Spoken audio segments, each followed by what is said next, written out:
Hello everyone, this is Sadia. Welcome back to my another blog. তো সকাল সকাল আজকে ব্লগটা শুরু করছি। আর কালকে নিউজের জন্য তো ভালো করে ঘুমাতেও পারিনি, খুবই খারাপ লাগছিল, সারা রাত টেনশন হচ্ছিল। বিমান দুর্ঘটনায় উত্তরা কলেজের বাচ্চাগুলো কিভাবে মারা গেল, এত নিষ্পাপ বাচ্চাগুলো, আল্লাহ জানি তাদের জান্নাতে নসিব করে।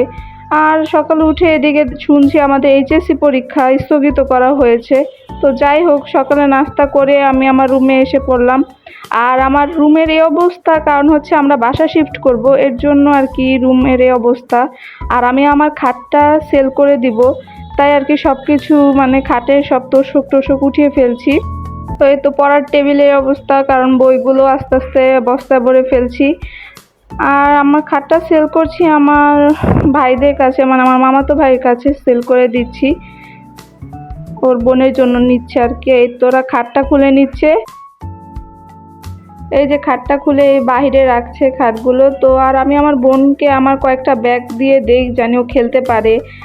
এই ব্যাগগুলো আমি আগে কিনেছিলাম, কিন্তু আমার খুব ছোট হয়ে যায় ব্যাগগুলো, মানে নিতে সুবিধা হয় না, তাই আমি ওকে দিয়ে দেবো, ওটা দিয়ে খেলতে পারবে, ও অনেক খুশি ছিল।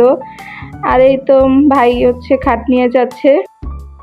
আর অন্যদিকে আমি আর আম্মু মিলে ঘরে যে টুকিটাকি কাজ আছে, মানে ঘর শিফট করা যে কাজগুলো থাকে সেগুলো এখন করে নিব। তো এই তো কতগুলো হয়েছে, আজকে করে অনেক টায়ার্ড লাগছে। এতগুলো আমি আর আম্মু মিলে করেছি, বস্তাগুলো 4টা বস্তা হয়েছে। আরও অনেক কাজ বাকি আছে, মাত্র তো শুরু হলো। আর অন্যদিকে আম্মু হচ্ছে দুপুরে রান্নাও শুরু করে দিয়েছে, এটা ফুল ভিডিওটা করতে পারিনি, অন্যদিন আবার শেয়ার করবো আপনাদের সাথে।